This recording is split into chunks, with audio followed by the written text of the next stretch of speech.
Bismillahirrahmanirrahim. Assalamualaikum warahmatullahi wabarakatuh. Waalaikumsalam warahmatullahi wabarakatuh. Alhamdulillahirabbil alamin. Senang sekali rasanya saya Ratno Koputro di acara ngos-ngosan ini hadir kembali menemani sobat ngos-ngosan dimanapun Anda berada. Ya, kali ini ngos-ngosan hadir di alhamdulillah di Ramadan ke-21 nih. Gak berasa ya? Gak berasa Ramadan ini segera meninggalkan kita. Nah, pada episode kali ini, hari ini ngos-ngosan berkesempatan hadir di salah satu rumah seorang ya pejabat penting bisa dibilang ya. Beliau sudah pensiunan, beliau ingin sharing nih di edisi kali ini ngos-ngosan datang ke rumah seorang bisa dibilang ya dulu pejabat penting di sebuah kementerian tenaga kerja ya. Beliau itu seorang dokter Kiai Haji Abdul Aziz Rifai Makudi. Nah, hari ini alhamdulillah banget beliau ingin sharing pada kita semua bagaimana sih pengalaman kerja beliau mulai dari bawah tingkatannya sampai ke eselon 1 men. Gila nggak? Sekali lagi, kalau bukan karena Allah, wah gua istilah kata saya pribadi nggak tahu. Kalau bukan karena Allah, bukan karena saya hebat nih, saya bisa bertemu dengan beliau. Tapi karena kemurahan Allah, sehingga saya bisa bertemu dengan beliau. Beliau bisa sharing-sharing dengan sobat ngos-ngosan dimanapun Anda berada. Oke, untuk jelasnya langsung kita sambut nih Bapak Kiai Haji, Bapak Dokter Kiai Haji Abdul Aziz Makudi. Kepada beliau kita persilakan. Terima kasih. Assalamualaikum warahmatullahi wabarakatuh. Waalaikumsalam warahmatullahi wabarakatuh. Alhamdulillah pada sore hari ini saatnya yang sangat berbahagia dan kita yang akan menjalani berbuka puasa insya Allah sebentar lagi kita menantikan adzan maghrib dan kita gunakan kesempatan ini untuk sharing mengenai pengalaman kerja dari pertama ya, sebagai staf, kemudian sebagai eselon 4, eselon 3, eselon 2 dan alhamdulillah sampai ke eselon 1. Pengalaman kerja baik di dalam negeri maupun bekerja di luar negeri. Nah, barangkali ya di sini ada hal-hal yang bermanfaat untuk disimak, terutama untuk adik-adik yang masih aktif bekerja, ya, sehingga mungkin sebagai tambahan wawasan, ya, di mana akan menapaki karir, ya, mulai dari bawah terus makin naik dan sebagainya. Begitu juga dalam rangka mengikuti pendidikan. Jadi ada pendidikan yang berjenjang, ya. Kalau di PNS itu ada mulai dari Spada, Spala, ya, kemudian Spadia, kemudian Sespa, ya. Kemudian terus sampai kepada yang namanya Diklat Lemhanas Republik Indonesia. Itu nama-nama Diklat yang dulu. Kalau sekarang itu ada namanya Diklat pimpinan, ya, pimpinan mulai dari 4, pimpinan 3, pimpinan 2, pimpinan 1. Ini diklat-diklatnya. Kemudian yang terakhir adalah lembaga pertahanan nasional. Itu diklat yang terakhir yang selama 9 bulan 20 hari. Sebentar itulah pendidikannya. Dan itu pendidikan yang non-stop. Jadi itulah sedikit yang saya jelaskan mengenai pengalaman atau garis besar, ya, di mana di dalam negeri saya sendiri pernah juga bekerja di swasta, namanya PT Pembangunan Jaya. Itu saya mulai masuk bekerja di PT Pembangunan Jaya itu tahun 1974 dan berakhir 1979. Kemudian tahun 80 mulai masuk menapaki karir di pegawai negeri. Itu di namanya dulu Departemen Tenaga Kerja dan Transmigrasi. Kalau sekarang namanya Kementerian. Kementerian, dulu Departemen namanya. Nah, kemudian 1980 sampai 1995 itu saya di tentang trans dalam negeri ya. 95 bulan April saya diberi tugas untuk diperbantukan ke Departemen Luar Negeri dan ditempatkan di Saudi Arabia. Ya. Sana sebagai atase ketenagakerjaan atau disebut juga kepala bidang ketenagakerjaan KBRI di Riyadh, Saudi Arabia. Nah, wilayah tugasnya meliputi kerajaan Arab Saudi dan Kesultanan Oman. Jadi dua negara di situ. Kemudian selesai tugas dari Arab Saudi, ya, kembali ke Jakarta, ya, sempat juga ditempatkan dulu sebagai kepala bagian kepegawaian. Kepegawaian ini di Badan Perencanaan Pengembangan, Barenbang Tenaga Kerja, ya, disebut Barenbang Tenaga Kerja.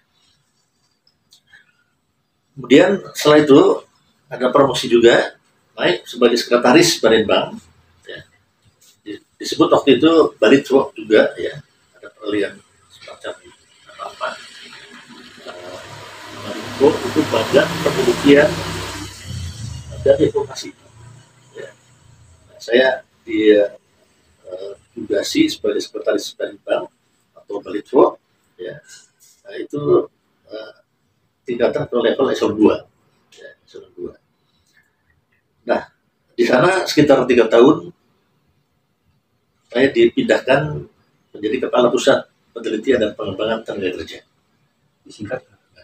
Disingkatnya menjadi Kapus Litbang Nakar. Kapus Litbang Nakar.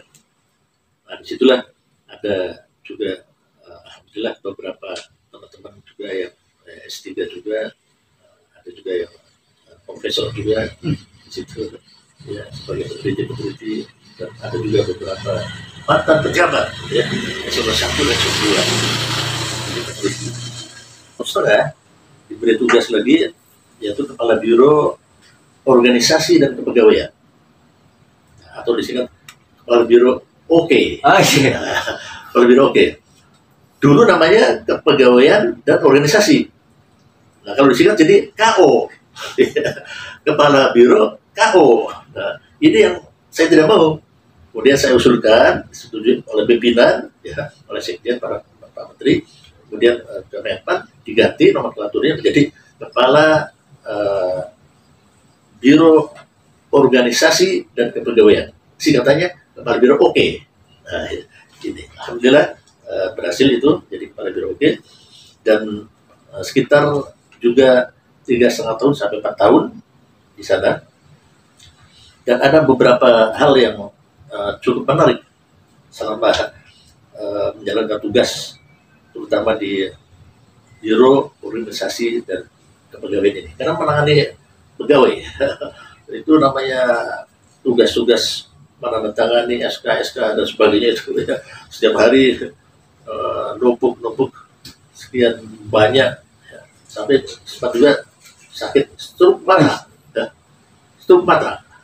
Saking banyak yang harus dibaca dan harus ditandatangani. Itu di Biro Organisasi dan Kepegawaian. Kemudian berikutnya dipindah lagi di Sekretaris Inspektorat Jenderal. Sekretaris Inspektorat Jenderal. Nah, kemudian juga selama menjabat di Sekretaris Inspektorat Jenderal dan dapat promosi juga di namanya itu staf ahli, ya, staf ahli menteri, pertama di bidang otonomi daerah. Nah, di situ saya juga diminta untuk merangkap jabatan, ya, dituju sebagai PLT, pelaksana tugas, dirjen pelaksana tugas Inspektur Jenderal. Ya. Nah, di situ juga PLT dirjen itu saya diberi tugas itu 2 kali juga. Ya. Pertama itu selama sekitar 11 bulan, kemudian yang kedua itu selama sekitar 7 atau 7,5 bulan. pendidikan Dirjen. Pertama di bidang otonomi daerah, Sawalinya, yang kedua di kependudukan. Jadi 2 bidang yang saya alami di Sawali Kementerian Kerja. Nah itu dalam negeri, ya dalam negeri secara singkat seperti itu. Dan kemudian di luar negeri, di luar negeri ini, ya di sana sebagai kepala bidang tenaga kerjaan, ya atau atase, ya atase ketenaga kerjaan KBRI Riyadh Saudi Arabia. Nah, di situ level kepala bidang. Nah, jadi kalau struktur organisasi di kedutaan itu kan duta besar, wakil duta besar, nah, kemudian kepala bidang. Jadi ada wakil duta besarnya, kemudian ada kepala bidang. Kepala bidang ini membawahi kasubdit dan staf dan seterusnya. Jadi alhamdulillah saya diberi tugas juga menangani kasus Marsina. Ya, bukan Marsina, kasusnya namanya itu Nasiro. Kasus Nasiro ya. Nasiro. Iya, kasus Nasiro. Nah, di situ alhamdulillah juga Nasiro selamat dari hukuman Pancung. Dan alhamdulillah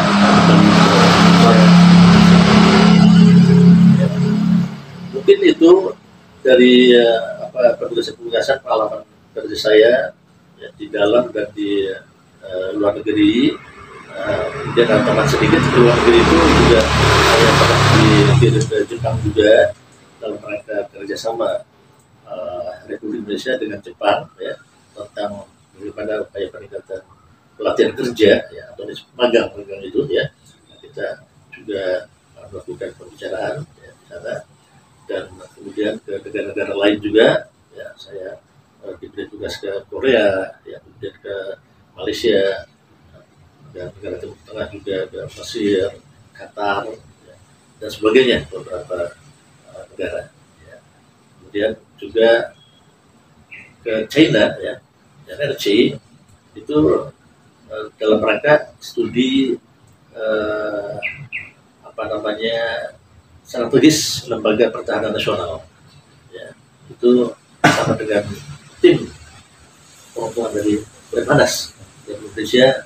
Kami berada di Beijing, ya, kita kaji, kita pelajari, dan juga kita pergi ke satu kota besar lagi, ya, yang disebut Shanghai. Jadi dua kota besar itu kita kunjungi dan kita belajar di sana. Mungkin itu, ya, nanti kalau diperlukan saya tambahkan lagi beberapa soal kerja yang lainnya. Ya, sobat Ngasihkan dimanapun Anda berada, tadi udah dengarkan, ya, panjang banget tuh tadi tuh diceritain tentang pengalaman dari Bapak Dr. Kiai Haji Abdul Aziz Rifai Mahfudi. Panjang banget tuh pengalaman kerjanya. Jadi untuk rekan-rekan sekalian yang pengen tahu gimana sih kalau kita kerja nih, mulai dari 0 sampai ke tingkat yang paling lebih selanjutnya itu, nah, dengerin aja, simak baik-baik. Tadi kan pengalaman beliau ini sudah sampai ke luar negeri, ya. Ke luar negeri, satu yang jadi pertanyaan saya, ngomong-ngomong ke luar negeri itu keluarga dibawa nggak, Pak? Oh, itu dia tuh kan rata-rata kan kalau jadi udah atas, keluarga semua diborong, dibawa yang ke sana. Rata-rata kalau dubes segala macam keluarga juga di sana. Nah ini gimana nih Pak di rumah? Jadi Arab Saudi segala macam. Iya. Semua keluarga berangkat. Oh gitu. Arab Saudi, ya. Arab Saudi. Iya. Ya, istri saya, anak saya, semuanya berangkat sana. Bahkan istri saya kan seorang guru. Ngajar dia di sini. Nah, akhirnya dipindahkan mengajar di sekolah, namanya Sekolah Indonesia Pancasila, ya. Oh gitu. Ya, ada di Arab. Ada di Arab Saudi. Ada sekolah itu. Ya. Itu berapa lama di sana tadi? Di sana hampir 4 tahun. Oh, Masya Allah. Ya, 4 tahun. Di Arab Saudi itu. Berarti anak-anak semua bisa bahasa Arab dong? Ya, alhamdulillah. Oh, ya, suaya. Ya. Afan kan ya bahasa Arab? Ya. Sedikit paham berarti, ya. Nah, terus ini kan di sana kan dingin segala macam, cuaca mengikuti atau gimana Pak? Betul. cuaca di sana itu memang kalau lagi dingin, terutama di Riyadh ya, Riyadh beda dengan Jeddah. Ya, kalau di Riyadh itu dingin sekali. Oh. Nah, yang mirip itu Madinah. Madinah Mirip sekali dengan Indonesia. Mirip dengan Riyadh. Oh, Rio. Iya. Nah, jadi kalau dingin itu bisa -2, -3 sampai -5 ya, derajat Celcius. Jadi memang ekstrim. Ekstrim banget berarti ya. Jadi panasnya luar biasa, dinginnya luar biasa. Oh. Nah, kalau lagi musim panas nih, ini dinginnya itu sampai masuk ke tulang. Jadi itu namanya obat penghangatnya itu, obat obat gosok, ya, obat gosok seperti minyak kayu putih dan sebagainya itu ya. Nah itu ya, kadang-kadang nggak mempan itu, ya, cari lagi apa obat yang hangat-hangat untuk dengkul apa ini. Ya, nah itu baru. Dan pada saat musim dingin itu baju rangka 4. Wow. Rangka 4. Ya, jadi baju adalah terus ada namanya itu baju monyet. Baju monyet itu semua ya tertutupi. Kemudian baju biasa, kemudian pakai jas. Nah, jadi rangka 4 itu biasa kalau musim dingin itu. Berarti kalau 4 tahun di sana nih, pergi hajinya berarti tiap tahun gimana lagi? Alhamdulillah. Oh, cakep. Ya, jadi tiap tahun pergi haji. Itu tahun berapa ya ngomong-ngomong? Saya berangkat tahun 1995. 95 berarti untuk haji lagi belum banyak-banyaknya kalau di Indonesia ya? Iya. Karena kan kalau sekarang kan mesti nunggu 10 tahun tuh. Iya. Sampai 20 tahun. Iya. Ke 95 berarti belum kan? Belum terlalu padat seperti ini.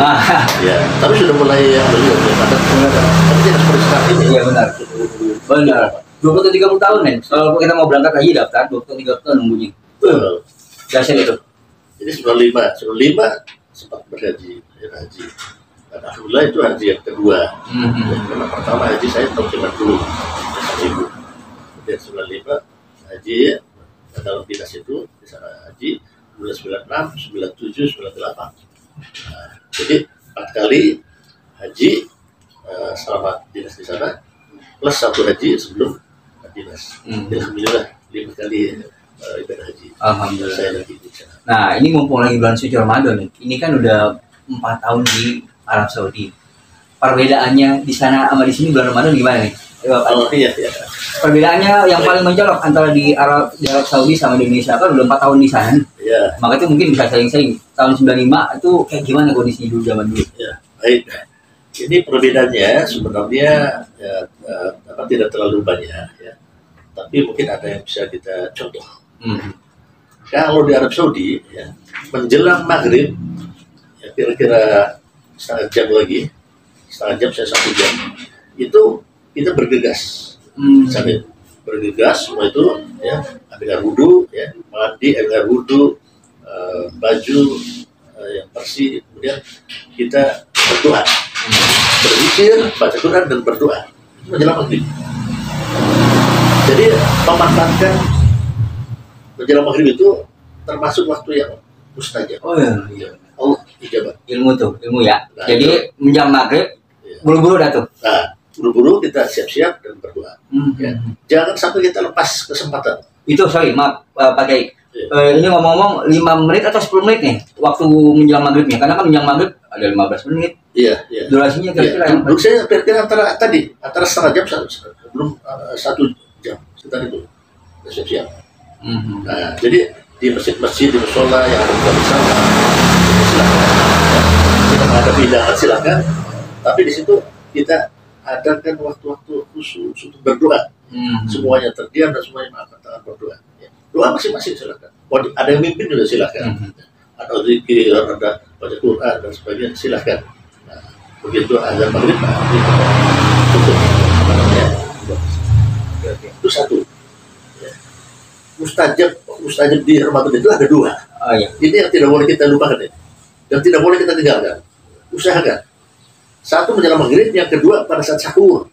Nah, jadi pada saat sahur itu kita diperintahkan untuk memohon kepada Allah. Ya. Pada sahurnya yang jam berapa nih pakai? Nah, betul. Kalau di sini ya, kira-kira setengah 4 Oh, setengah 4. atau jam 3 terus sampai setengah 4. Karena kan sahur kita kan imsak sekarang kan yang jam ini kan setengah 5 setengah ya, 5. imsak setengah 5 lewat 5 ya kan. Nah, jadi sebelumnya ya kita bangun, kita sholat ya, sholat tahajud dan sebagainya, kemudian kita berdoa. Nah, kemudian selesai berdoa ya sekitar setengah 4 ya, dari jam 3 sampai setengah 4 kita sahur. Nah, sahur sampai selesai jam 4. Nah, jam 4, nah itu masih ada setengah jam itu. Nanti yang perlu minum obat, yang perlu minum vitamin, apa dan sebagainya, nah itu sampai setengah 5. Setengah 5 selesai, nah, sudah bersama imsak. Setengah 5 lewat 5. Nah, jadi 2 waktu ya yang sangat-sangat mustajab itu menjelang maghrib dan pada waktu sahur. Nah, itu perbedaannya. Nah, kalau di sini banyak, maaf ya tidak semua. Kalau di sini banyak yang ngabuburit. Ah iya benar.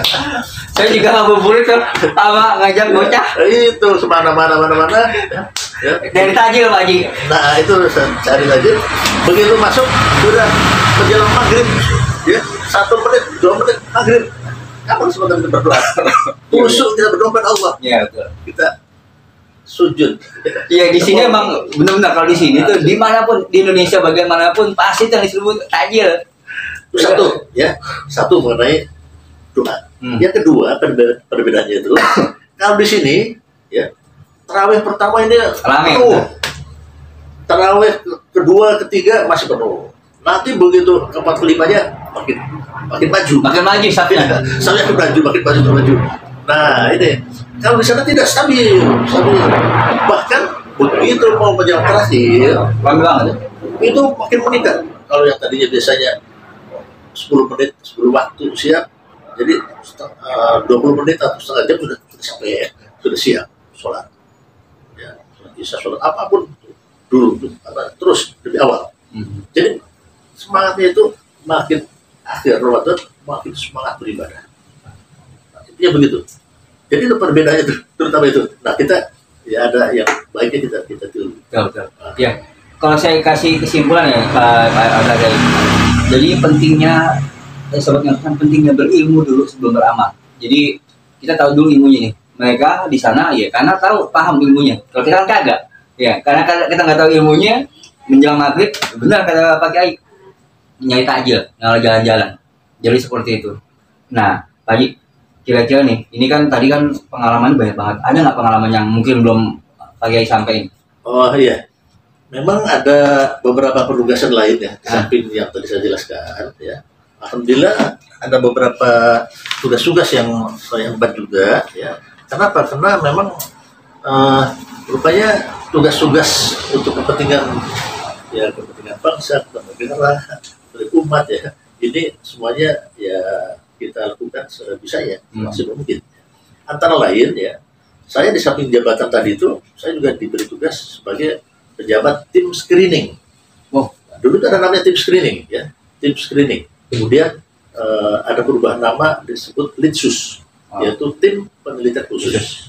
Nah ya, nah di situ saya sempat berputar juga itu ya, di Kabag Bintal, Kabag Foriksa, kemudian pindah lagi ke Kabag Linda, kemudian sebagai sekretaris tim Litsus. Nah, jadi putar di jabatan-jabatan di situ saya berputar. Nah, alhamdulillah ya, tim screening itu bertugas adalah untuk menyeleksi ya atau melihat pegawai atau pejabat-pejabat yang potensial untuk dinaikkan promosi dan sebagainya, itu melalui tim screening dulu. Kita teliti dulu, melalui Litsus dulu.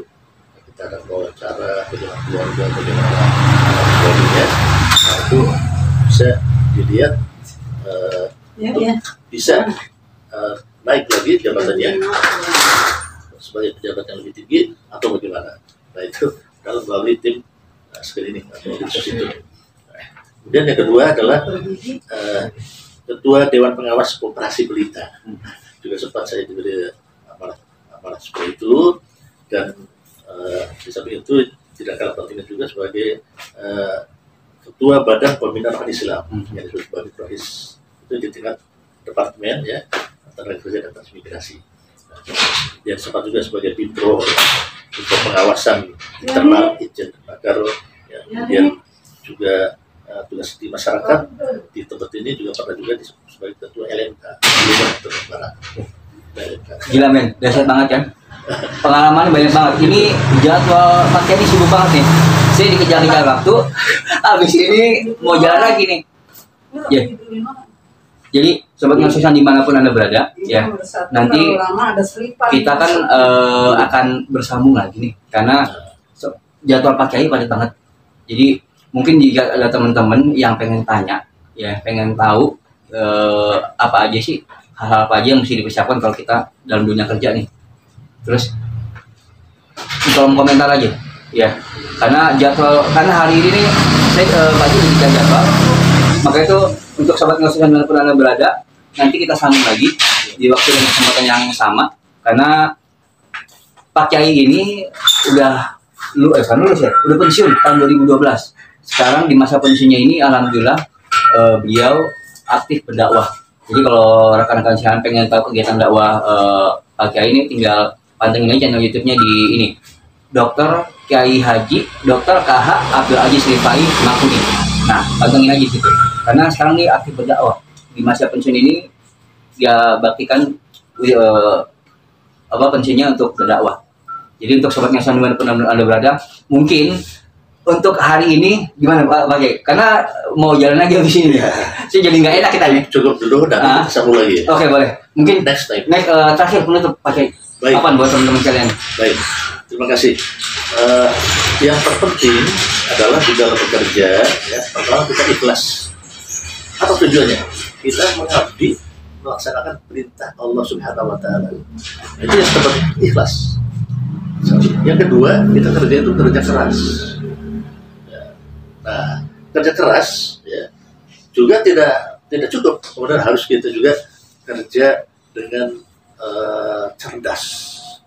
Mana prioritas utama dan mana prioritas berikutnya. Jadi harus sesuai dengan prioritas. Nah, jadi pegangan kita bekerja itu adalah 3: ikhlas, kerja keras, dan kerja cerdas. Saya kira demikian, ya. Mudah-mudahan bermanfaat. Amin. Ya. Terutama untuk para hadirin semuanya, insya Allah, ya, dengan kita semangat, kita adalah pengabdian, ya, terutama ikhlas kepada Allah Subhanahu Wa Taala. Nah, ini akan mendapatkan bimbingan, taufik dan hidayah dari Allah Subhanahu Wa Taala. Amin ya. Terima kasih. Assalamualaikum warahmatullahi wabarakatuh. Baik, kasih banyak ya.